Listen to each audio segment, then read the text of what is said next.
परमेश्वर पिता का हम धन्यवाद देते हैं कि उसने हमें एक और अवसर दिया है कि listen to Christ YouTube channel के माध्यम से हम परमेश्वर के वचन को आप तक पहुंचा सकें। आइए हम अपने टेक्स्ट पर चलेंगे और हमारा टेक्स्ट है मरकुस रचित सुसमाचार, उसका 6वां अध्याय और उसकी 45वीं आयत से। तब उसने तुरंत अपने चेलों को बरअब्बस नाव पर चढ़ाया कि वे उससे पहले उस पार बैतसैदा को चले जाएं, जब तक कि वह लोगों को विदा करे। मेरे प्रियो, बहुत बार इस वचन को हम प्रचारक नज़रअंदाज कर देते हैं और केवल मत्ती 14वां अध्याय की 22 से 34वीं आयत तक और यूहन्ना 6वां अध्याय इन्हीं का हवाला देते हुए बहुत सारे बार हम ये कहते हैं कि पतरस पानी पर चला, उसी घटना का ज़्यादा उल्लेख करते हैं, उसी के बारे में चर्चा करते हैं। उसके बाद मरकुस यहाँ पर हमें एक व्यक्तिगत जीवन में आगे बढ़ने के लिए प्रोत्साहित करता है, पारिवारिक जीवन में आगे बढ़ने के लिए प्रोत्साहित करता है और उसके बाद आत्मिक जीवन के साथ साथ सेवकाई में भी आगे बढ़ने के लिए हमें प्रोत्साहित करता है। मेरे प्रिय विश्वासियों, क्या आप परेशानी में हैं? Are you in trouble? Are you in depression? Are you suffering? Or you have surrounded you by all your side in your life? क्या आप कठिनाइयों में हैं? क्या आप निराशा में हैं? क्या आप समस्याओं में हैं? या फिर आप अपने इर्द गिर्द समस्याओं से घिर गए हैं अपनी जिंदगी के अंदर? क्या आपको कुछ समझ नहीं आ रहा है कि आप क्या करें? क्या तूफानों के बीच आप घिरे हुए हैं जैसे यहाँ पर उसके चेले घिर गए थे?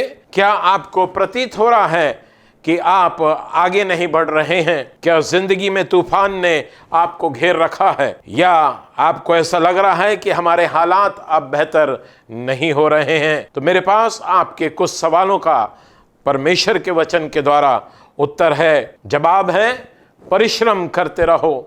जवाब है खेते रहो, जो शब्द इस वचन में आयत में आया है। जवाब है कि कठिन परिश्रम करना प्रभु परमेश्वर पर हम ना छोड़ें। फ्रेंड्स, क्या आपके जीवन रूपी नाव में समस्याएं चल रही हैं? फ्रेंड्स, क्या आपके पारिवारिक रूपी नाव जो है वो डगमगा रही है? मेरे प्रिय विश्वासियों, क्या आपके परिवार में बच्चे जो हैं वे गलत रास्तों पर, नशों पर, एडिक्शंस पर या गलत संगति में, लिव इन रिलेशनशिप में या गलत बातों में चले गए हैं और आपको लग रहा है कि बच्चों की जो जीवन रूपी नाव है, आत्मिक नाव जो है वो डगमगा रही है? मेरे प्रिय विश्वासियों, just now Jesus has fed 5,000 crowd with 2 fish and 5 loaves. अभी अभी यीशु मसीह ने 5,000 की भीड़ को, लगभग कहा जाता है 5,000 जो लोग थे,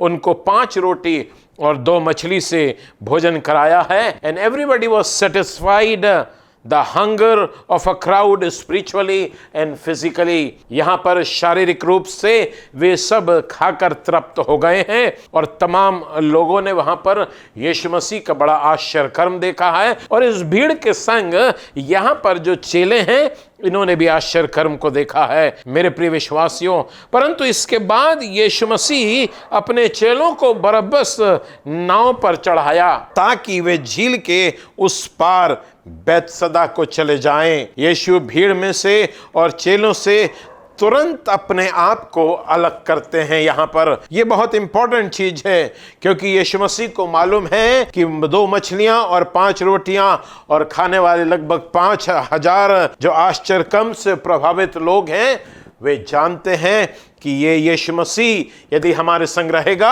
तो कोई भी जन भूखा नहीं होगा, क्योंकि ये व्यक्ति यदि रहेगा यीशु मसीह तो 5 रोटी और 2 मछली से हजारों लोग वहां पर भोजन खा लेंगे। वो जानते हैं यदि यीशु मसीह रहेगा तो कोई रोगी नहीं होगा। वो जानते हैं भीड़ के लोग कि यीशु मसीह रहेगा तो कोई अंधत्व से शिकार नहीं होगा, क्योंकि वो यीशु मसीह प्रार्थना करेगा, लोगों को दृष्टि मिल जाएगी। वो जानते हैं यदि यीशु मसीह यहाँ पर है तो कोढ़ी नहीं होंगे और वे शुद्ध हो जाएंगे। वो जानते हैं यदि हम में से कोई मृतक अवस्था को प्राप्त हो जाए तो यीशु मसीह उनको जिंदा कर देगा, क्योंकि इन्होंने यीशु मसीह के बारे में सुन रखा था। ये भीड़ ने यीशु मसीह को करीब से देखा था, ये भीड़ ने यीशु मसीह को जाना था। आइए अब उन चंद अद्भुत घटनाओं को देखते हैं जिसमें आपको जीवन की नैया को जो है वो ना केवल खेते रहना है, उसमें ट्रोलिंग बस नहीं करना है, उसमें सबसे महत्वपूर्ण आपकी सेवकाई में भी अद्भुत गुण आप सीखेंगे। आपके पारिवारिक जीवन में भी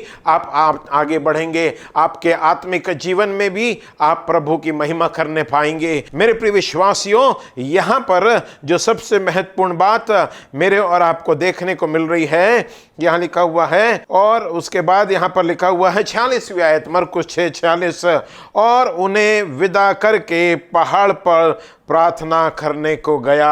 मेरे प्रिय विश्वासियों, यीशु मसीह उन्हें विदा कर रहा है भीड़ को, और भीड़ को विदा करने के बाद and when even was come, the ship was in the midst, and when he had sent them away, he departed into mountain to pray। 46वीं आयत, द मोस्ट इंपॉर्टेंट थिंग, यीशु मसीह पहाड़ पर यहां पर अकेले चला गया है प्रार्थना करने के लिए। अपने चेलों को उसने विदा कर दिया है, वो भीड़ जो है उसको उसने विदा कर दिया है। परमेश्वर से इतना संबंध बनाने की उसको क्यों आवश्यकता पड़ती है? क्योंकि वो जानता है निश्चित मैं परमेश्वर का बेटा हूं, निश्चित जगत में मैं लोगों के लिए उद्धारक हूं, निश्चित मैं संसार में मुझे मेरे पिता ने भेजा है उसकी इच्छा को पूरा करने के लिए। परंतु वो जानता है कि मुझे प्रत्येक दिन परमेश्वर के संग प्रार्थना में समय बिताना है, मुझे प्रत्येक दिन अपने परमेश्वर के संग अकेले बैठना है प्रार्थना में। मेरे प्रिय विश्वासियों, आज चर्च में सब बातों की भरपूरी है, आज चर्च में कलीसियाओं में सब लोगों को आशीषें मिल चुकी है, सबके पास घर है, गाड़ी है, पैसा है, धन है, बच्चे हैं, परिवार है, सब कुछ परमेश्वर ने दे दिया है। But one thing, there is a lacuna in every believer's life, and the most important thing, निश्चित हम प्रार्थना करते हैं, मैं ये नहीं कह रहा कि हम प्रार्थना नहीं करते हैं, पर एकांत में कलीसिया के संग प्रार्थना करना अच्छी बात है, पारिवारिक प्रार्थना करना अच्छी बात है, अपने फ्रेंड सर्कल में प्रार्थना करना अच्छी बात है, लोगों से मिलना जुलना अच्छी बात है, कलीसिया के लोगों से वार्तालाप करना अच्छी बात है। पर इन अबव ऑल, इन सब बातों से बढ़कर हमें अपनी जिंदगी में अपने परमेश्वर से भी मुलाकात करना है, अपने परमेश्वर स्वर्गीय पिता से भी प्रार्थना में समय देना है। भीड़ को विदा कर दिया है, चेलों को विदा कर दिया है, और वो वहां पर चला गया है प्रार्थना करने के लिए। Do we have time believers and leaders to go alone, और we always want to be surrounded by crowd of disciple और आवर फॉलोअर्स? क्या हमारे पास समय है कि हम अकेले जाके प्रार्थना करें, या फिर हम भीड़ से घिरे रहना चाहते हैं, या हमारे जो फॉलोअर्स हैं उनसे घिरे रहना चाहते हैं, या फिर हम अपने रिलेटिव्स से घिरे रहना चाहते हैं? इन सब के साथ होना भली बात है, कोई बुरी बात नहीं है, परंतु हम मसीह लोगों को भोर को उठते से इससे पहले हमारे पैर पलंग से जमीन पे पड़े, हम परमेश्वर को धन्यवाद दें, हम परमेश्वर से मुलाकात करें। इससे पहले दुनिया में किसी से मुलाकात करें, हम अपने परमेश्वर से मुलाकात करें, अपने परमेश्वर को पूरे दिन का अपना मालिक और स्वामी बना दें, अपने परमेश्वर के हाथों में सब बातों को सौंप दें। देखिए मरकुस 1:35 क्या कहता है, आपके सामने पढ़ना चाहता हूं। मार्क चैप्टर 1 verses 35, यहां पर बड़ा स्पष्ट लिखा हुआ है, and in the morning rising up a great while before day he went out and departed into a solitary place and there prayed। और भोर को दिन निकलने से बहुत पहले वह उठकर निकला और एक जंगली स्थान में गया और वहां प्रार्थना करने लगा। मेरे प्रिय विश्वासियों, परमेश्वर का बेटा है, परंतु भोर को सबसे पहले उठ के अपने पिता से संबंध बना रहा है, अपने पिता से प्रार्थना कर रहा है। हमें भी इस संसार संसार में जब चारों तरफी विपत्तियां हैं, जब चारों तरफी महामारियां हैं, जब चारों तरफी युद्ध चल रहा है, जब अकाल है, बाढ़ है, तूफान है और तमाम क्लेश संसार में हैं, आर्थिक तंगी चल रही है, पारिवारिक विचलितताएं हैं और बहुत सी ऐसी घटनाएं हैं, बीमारियां हैं, ऐसे समय में हमें प्रार्थना में समय अकेले परमेश्वर के संग बिताना बहुत जरूरी है। We have to spend time with God my dear friend. Spending time with God will never be wasted. परमेश्वर के संग समय बिताना कभी भी आपका व्यर्थ नहीं जाएगा। मेरे प्रिय विश्वासियों, हम बाइबल को देखें, बाइबल में सारी बातें बड़े स्पष्ट रीति से लिखी हुई है और ये सब बातें यहाँ पर समाप्त नहीं हो रही है। Most of the time before meeting we spend time. ज़्यादातर हमें सभा के पहले हम प्रार्थना में समय बिताते हैं, परंतु यहाँ पर प्रार्थना और आश्चर्य कर्म सब करने के बाद वो प्रार्थना में परमेश्वर के संग समय बिता रहा है। मेरे प्रिय विश्वासियों, मैं आपसे कहना चाहता हूँ, Jesus is teaching disciple that spend time in prayer after meeting also, not only before meeting. My dear friend, कुछ भी काम करने के पहले हमें प्रार्थना में समय बिताना है। नीति वचन 3:5-6 कहता है, तू अपनी समझ का सहारा ना लेना, परंतु संपूर्ण मन से परमेश्वर यहोवा पर भरोसा रखना, तब वो तेरे लिए सीधा मार्ग निकालेगा। मेरे प्रिय विश्वासियों, मेरे जवान बच्चों, अपने जीवन साथी का चुनाव करना है, अपने परमेश्वर से प्रार्थना करना, अपने जीवन साथी के लिए, आत्मिक जीवन साथी के लिए प्रार्थना करना, सांसारिक नहीं, दूसरे मत का नहीं, दूसरे विश्वास का नहीं, परंतु बाइबल हमें इजाजत देती है विश्वासी और अविश्वासी का कोई नाता नहीं। अपने जिंदगी के हर निर्णय में नौकरी के है प्रार्थना करना, आपको जीवन साथी की मैंने बात बताई, नौकरी की बताई, कौन सा विषय चुनना है उसके लिए प्रार्थना करना, कौन सी चीज में आपको आगे बढ़ना है परमेश्वर से प्रार्थना करना। क्यों? क्योंकि हमें अपनी समझ का सहारा नहीं लेना है, परंतु संपूर्ण मन से परमेश्वर पर जब भरोसा रखेंगे, अपनी बुद्धि का सहारा नहीं लेना है, अपनी बुद्धि पे भरोसा नहीं करना है, तब परमेश्वर हमारे लिए सीधा मार्ग निकालेगा। और एक और बात जो यहां पर लिखी हुई है, मेहरबानी से देखेंगे, मरकुस 14 उसकी 32वीं आयत, मरकुस 14 उसकी 32वीं आयत, जो यहाँ पर बड़ा क्लियर लिखा हुआ है, जो आपके सामने मैं पढ़ना चाहता हूँ। फिर वे गत्समनी नामक एक जगह में आए और उसने अपने चेलों से कहा, यहाँ बैठे रहो जब तक मैं प्रार्थना करूँ। मेरे प्रिय विश्वासियों, हर जगह अपने शिष्यों को लेकर जाता है और बहुत खास खास जगह अपने 3 प्रियतम शिष्यों को लेकर जाता है, पतरस, याकूब और यूहन्ना। कहीं भी आश्चर्य कर्म हो रहे हैं आप देखेंगे पतरस, याकूब, यूहन्ना हैं। रूपांतरण के पर्वत पर पतरस, याकूब, यूहन्ना वहां पर हैं, सारे चेले हैं, परंतु वहां पर पतरस बोलता है, मेरे प्रिय विश्वासियों, एक तेरे लिए जगह बनाए, मंडप बनाए, एक तेरे लिए, एक एलिया के लिए, एक मूसा के लिए।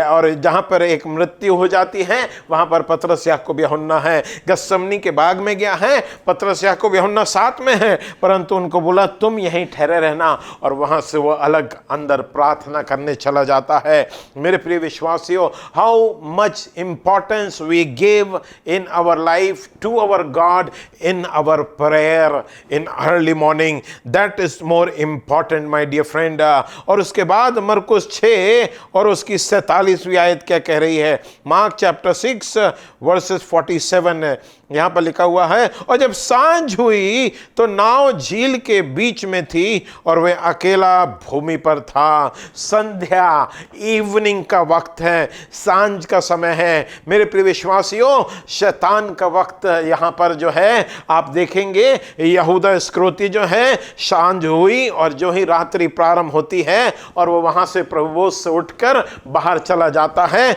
और वहां पर बाहर अंधियारा रहता है। यहां पर देखिए बाइबल में लिखा हुआ है, यूहन्ना 13 उसकी 30वीं आयत में बड़ा स्पष्ट लिखा हुआ। आयतें मैं इसलिए पढ़ा रहा हूं ताकि आपको हमेशा याद रहे कि बाइबल में सब लिखा है।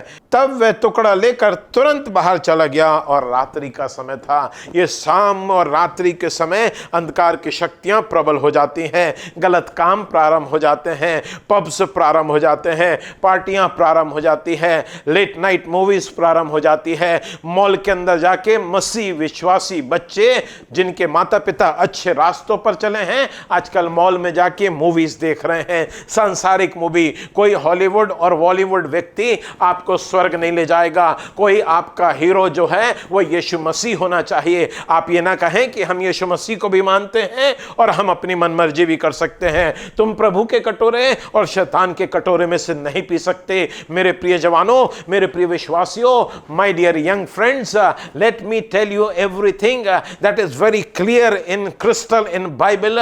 हम परमेश्वर से प्रेम करने वाले हम संसार से प्रेम नहीं कर सकते। अन्य वे जो हैं वे संसार के हैं, संसार की बातें बोलते हैं और संसार उनकी सुनता है, परंतु हम परमेश्वर के हैं। हमें परमेश्वर की बातें करना है, परमेश्वर के वचन में रहना है। उसी रीति से हम परिवार को आगे, हमारे माता पिता की प्रार्थनाओं के कारण हम यहां तक आ गए, परंतु अब हमें यदि परिवार आगे बढ़ाना है तो हमें प्रार्थना में जाना होगा। दोनों जगह समझौता नहीं करना होगा अपनी जिंदगी में। ये सांझ का समय है और यहां पर ये सारी घटनाएं उनके जीवनों में घट रही है। और उसके बाद मेरे प्रिय विश्वासियों, ये महत्वपूर्ण बात है। Yesterday Jesus was with disciple and with miracles and with the crowd. अभी इन शिष्यों को ही देख लीजिए, इनके दिमाग में ये बातें हैं कि इसने 5 रोटी और 2 मछली से 5000 लोगों को खिलाया है। वो उसी आश्चर्य कर्म में डूबे हुए हैं, वही बात है। और यहां पर यीशु मसीह जबरदस्ती बरब्बस अगेंस्ट देयर विल, उनकी इच्छा के विरोध में उन्हें नाव पर चढ़ाता है और जबरदस्ती उस पार जो है बेसदा को भेजना चाहता है। यीशु मसीह नहीं चाहता कि हम बीती बातों पर पूरे मन लगाएं, परंतु वे चाहता है हमें आगे की ओर जाना है, हमें उस पार जाना है। हमारा देश जो है वो सियोन देश है। हमें संसार में मन नहीं लगाना है, संसार की बातों पर मन नहीं लगाना है। बहुत बार हमारे रिश्तेदार हमें गलत रास्तों पर खींचते हैं और गलत रास्तों पर ले जाते हैं, और बहुत बार हमारे रिश्तेदार हमें सांसारिक बातों की ओर प्रेरित करते हैं, गलत बातों की ओर, बुराइयों की ओर, सांसारिकता की ओर। वहां पर हमें सेंस ऑफ ह्यूमर इस्तेमाल करना है कि सत्य क्या है और गलत क्या है। मेरे प्रिय विश्वासियों, मेरे और आपको समझना बहुत यहां पर जरूरी है। और सबसे महत्वपूर्ण बात यहां पर जो है मरकुस 6:48, मार्क 6:48, और जब उसने देखा कि वे खेते खेते घबरा गए हैं क्योंकि हवा उनके विरुद्ध थी, तो रात के 4 पहर के निकट वह झील पर चलते हुए उनके पास आया और उनके आगे निकल जाना चाहता था। मेरे प्रिय विश्वासियों, यीशु मसीह ने देखा, जीसस सॉ। हमारा परमेश्वर खामोश रहने वाला परमेश्वर नहीं है, हमारा परमेश्वर देखने वाला परमेश्वर है, हमारा परमेश्वर आंसू बहाने वाला परमेश्वर है। उसने यरूशलेम की ओर देखा और वहां पर वो रोने लगा। मेरे प्रिय विश्वासियों, और सबसे महत्वपूर्ण बात, सुनने वाला परमेश्वर है, हम पर चित्त लगाने वाला परमेश्वर है। और इतनी बात नहीं है, नीचे उतर आने वाला परमेश्वर है। इतना ही नहीं है, अपने इकलौते बेटे को हमारे लिए बलिदान करने वाला परमेश्वर है। When God saw, जब परमेश्वर ने देखा, उत्पत्ति 6वें अध्याय में लिखा है, जब परमेश्वर ने इस पृथ्वी पे दृष्टि करी तो देखा सब कुछ मन में जो उत्पन्न होता है वो बुरा होता है। आज इस संसार में यदि हम देखेंगे, न्यूज देखेंगे, अखबार उठाएंगे, सब कुछ बुरा हो रहा है। कोई पत्नी किसी पति को मार रही है, कोई व्यभिचार के कारण मार रहे हैं, कोई धन के कारण मार दे रहा है। सारे न्यूज में कहीं युद्ध है, कहीं लड़ाई है। जहां कहीं भी हम देखेंगे सब जगह बुराइयां नजर आ रही है, सब जगह ईविल नजर आ रहा है, क्योंकि ये अंत का समय है। तमाम युद्ध और लड़ाइयां कुछ कह रही हैं, परंतु मैं आपसे कहना चाहता हूं, इससे पहले यीशु मसीह आए, होने दे कि यीशु मसीह हमारे जीवन में देखे, यीशु मसीह हमारे अंदर की आत्माओं को देखे। क्या हम तैयार हैं या नहीं हैं? मेरे प्रिय विश्वासियों, यीशु ने देखा। क्या यह बात आपको रोमांचित नहीं करती? मुझे तो बहुत रोमांचित करती है। मेरा रोम रोम खिल उठता है जब भी इस प्रकार के वाक्य पढ़ता हूं। मुझे मेरे अंदर एक बहुत ही जबरदस्त उत्तेजना उत्पन्न होने लगती है, क्योंकि हमारा प्रभु देखता है हम जो कुछ भी करेंगे। My dear friend, be honest when no one is watching you, because at that time your God is watching you. ईमानदार बनना, जब आपको कोई ना देखे तब आपका परमेश्वर आपको देख रहा है। और यहां पे लिखा हुआ है दूसरा इतिहास उसका 16वां अध्याय उसकी 9वीं आयत में बड़ा स्पष्ट लिखा हुआ है। दूसरा इतिहास 16वां अध्याय उसकी 9वीं आयत में देखिए क्या लिखा हुआ है।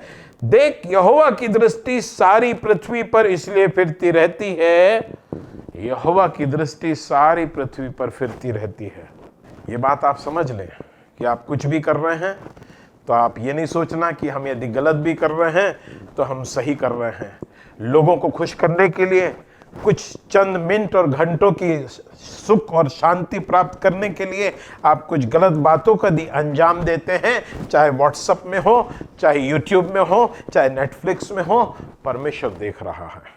मेरे और आपको हमारा परमेश्वर देखने वाला परमेश्वर है। God met Moses in the burning bush. परमेश्वर मूसा से जलती हुई झाड़ी में भी मुलाकात करता है। क्यों? क्योंकि उसने देखा कि मेरे लोग वहां पर कुड़ रहे हैं, मेरे लोग परेशान हैं, मेरे लोग विपत्ति में हैं। मेरे प्रिय विश्वासियों, मूसा को जलती हुई झाड़ी में उसके साथ उसकी मुलाकात, उससे कहा मैंने अपनी प्रजा के लोग जो मिस्र में हैं उनके दुख को निश्चय देखा है। फ्रेंड प्लीज अपने दिलों से गलतफहमी निकाल दें कि प्रभु हमको नहीं देख रहा, प्रभु हमारे परिवार को नहीं देख रहा, प्रभु हमारे जीवन को नहीं देख रहा। God saw in the garden of Eden, परमेश्वर ने अदन की वाटिका में देखा कि क्या हो रहा है। At the time of Noah God saw, नूह के समय में परमेश्वर ने देखा। और Abraham also God saw, Abraham के समय भी परमेश्वर ने देखा। मेरे प्रिय विश्वासियों, and God was watching all of us, whatever we are doing he sees us. परमेश्वर सब बातों को देख रहा है, चाहे हम पति पत्नी, बेटा बेटी, माँ बाप, भाई बहन, जो कुछ भी कर रहे हैं बच्चे, परमेश्वर देख रहा है। आप ये नहीं सोचना कि हम परिवार में नहीं हैं, हम मेट्रोपॉलिटन सिटीज में हैं, प्रदेश में हैं, दूर देश में हैं, कोई हमें नहीं देख रहा। आपका परमेश्वर आपको देख रहा है, इसलिए आपको परमेश्वर का भय मानना है मेरे प्रिय विश्वासियों, जो सबसे जरूरी है। और उसके बाद यहां पर लिखा हुआ है मार्क 6:48, मरकुस 6:48 में, और जब उसने देखा कि वे खेते खेते घबरा गए हैं। क्या आप घबरा गए हैं? क्या आप कठिन परिश्रम कर रहे हो, सफलता हाथ नहीं लग रही है? क्या आप निराश हो गए हैं? क्या आप हतोत्साहित हो गए हैं? क्या आप डिप्रेस हो गए हैं? जैसे ये परिश्रम कर रहे हैं, मेहनत कर रहे हैं और घबरा गए हैं। मेरे जवान बच्चों, यदि आप स्कूल में हैं, आप निराश ना हो। यदि आप असफल हो गए हैं, आप निराश ना हो। परमेश्वर आपको देख नहीं रहा है, देखने के अलावा वो आपके पास आना चाहता है। यीशु उनके पास आया। यीशु मसीह आपके स्कूल में आपके संग जाना चाहता है। यीशु मसीह आपके कॉलेज में आपके संग जाना चाहता है। यीशु मसीह आपके जॉब में आपके संग जाना चाहता है। क्योंकि आप यदि घबरा गए हैं, आप परेशान हैं कि आप अकेले हैं, कोई हमको नहीं देख रहा है, no not at all. Never lose hope in your life. अपनी जिंदगी में आशा कभी नहीं खोना। Never lose patience in your life. Never lose, कभी भी अपनी जिंदगी में धीरज को नहीं खोना। बाइबल कहती है धीरज को अपना काम करने दो ताकि तुम सिद्ध बन जाओ। मेरे प्रिय विश्वासियों, जीसस विल श्योरली कम। यीशु मसीह आएगा। मेरे प्रिय विश्वासियों, जक्कई गूलर के पेड़ पे चढ़ा हुआ है, यीशु मसीह वहां से जा रहा है। उसने जक्कई को देखा और कहा मैं तेरे घर में आना चाहता हूं। यीशु मसीह हमारे घर में भी आना चाहता है। मेरे प्रिय विश्वासियों, पतरस के घर में उसके सासू मां बीमार है, यीशु मसीह उसके घर में जाता है। मेरे प्रिय विश्वासियों, तलीता कूमी के पास जाता है, वो घर में आना चाहता है। मेरे प्रिय विश्वासियों, वो सिमोन जो है, लेपर जो है, कोढ़ी जो है, वो उसके घर में भी जाना चाहता है। मेरे प्रिय विश्वासियों, वहां पे एक व्यक्ति है, सांकलों से बंधा हुआ है, अपने आप को घायल कर रहा है, यीशु मसीह उसके पास भी जाता है। तो फिर मेरे और आपके पास क्यों ना जाएगा? मेरे और आपके पास क्यों ना आएगा? यदि हम उसको आमंत्रित करेंगे, यदि हम उसको बुलाएंगे। डोंट बी अफ्रेड, भयभीत ना हो। व्हाई? मार्क 6:50, पर उसने तुरंत उनसे बात की और कहा ढाढ़स बांधो, मैं हूं। I am so I am. मैं जो हूं सो हूं, आदि और अंत मैं हूं, अल्फा और ओमेगा मैं हूं, पृथ्वी को बनाने वाला मैं हूं, तुम्हारे जीवन को रचने वाला मैं हूं, तुम्हारे जीवन को बनाने वाला मैं हूं, तुम्हारे परिवार को बनाने वाला मैं हूं, तुम्हारे शरीरों की रचना करने वाला मैं हूं, तुमको लिए फिरा कराऊंगा, तुम्हें कभी छोड़ूंगा नहीं, ना तुम्हें कभी त्यागूंगा। I am so I am. मूसा सवाल और जवाब कर रहा है, यदि मेरी वो ना सुने तो, यदि मेरी ना माने तो, परमेश्वर कहता I am so I am. वही बात यीशु मसीह यहां पर कह रहा है, प्रभु तत्व को प्रकट कर रहा है, आई एम, मैं हूं, डरो मत। मेरे प्रिय विश्वासियों, यहां चौथे पहर में यीशु मसीह आ रहा है। बाइबल में लिखा हुआ है कि रात के चौथे पहर, वहां पर जो पहर प्रारंभ होता था, पहला पहर 4 भागों में बटा हुआ है। पहला 6 से 9, फिर दूसरा 9 से 12, फिर तीसरा 12 से 3 और चौथा 3 से 6। परमेश्वर, जब आप घबरा गए हैं, चेले घबरा गए हैं, और परमेश्वर देख रहा है। आप ये नहीं सोचना कोई नहीं देख रहा है। आप ये नहीं सोचना कि हमारी जिंदगी में कोई भी हमारी मदद करने के लिए तैयार नहीं है। कोई मदद करे या ना करे, there is someone who needs you, there is someone who cares for you, there is someone who loves you, there is someone who says lo I am with you till the end of this world. My dear children, कोई है जो आपकी फिक्र करता है, कोई है जो आपसे प्रेम करता है, कोई है जिसको आपकी चिंता है, कोई है जो आप पे चित्त लगाता है, कोई है जो आपकी सुनने वाला है, कोई है जो आपको देख रहा है, और उसका नाम यीशु मसीह है, जो कहता है देखो जगत के अंत तक मैं तुम्हारे साथ हूं। Master came to their disciple. स्वामी गुरु अपने शिष्यों के पास आता है मेरे प्रिय विश्वासियों, जब वो घबरा गए हैं। शायद जिंदगी में हम कई बार घबरा जाते हैं, परंतु परमेश्वर हमारे पास आना चाहता है।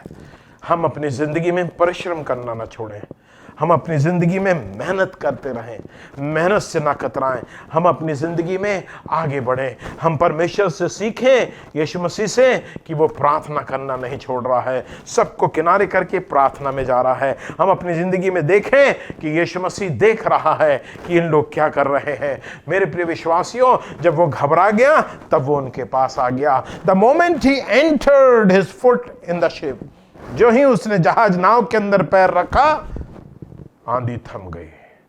जो ही यीशु मसीह हमारे जिंदगी में आएगा, हमारी जिंदगी में तमाम परेशानी, दुख, कष्ट जो है वो दूर हो जाएंगे। जरूरत है संपूर्णता से विश्वास करने की, जो मेरे और आपके जिंदगी में अत्यंत आवश्यक है। मेरे प्रिय विश्वासियों, आप अपनी जिंदगी में परिश्रम करना न छोड़ें। आप अपनी जिंदगी में परमेश्वर पर भरोसा रखें। आप अपनी जिंदगी में यीशु मसीह के समान प्रार्थना करें। आप अपनी जिंदगी में ये ना सोचे कि वो देख नहीं रहा, वो देख रहा है। और ये ना सोचे कि कोई हमारे पास नहीं आता, कोई ना आए। यीशु मसीह जरूर आपके पास आएगा, जैसे चेलों के पास आया, उनकी नाव में आया और तूफान थम गया। आपकी जिंदगियों के तूफान को वो थामेगा और आपसे कहेगा, हे मेरे बेटे, हे मेरी बेटी, हे बोझ से दबे थके लोगों, तुम मेरे पास आओ, मैं तुम्हें विश्राम दूंगा। God bless you. परमेश्वर आपको आशीष दे।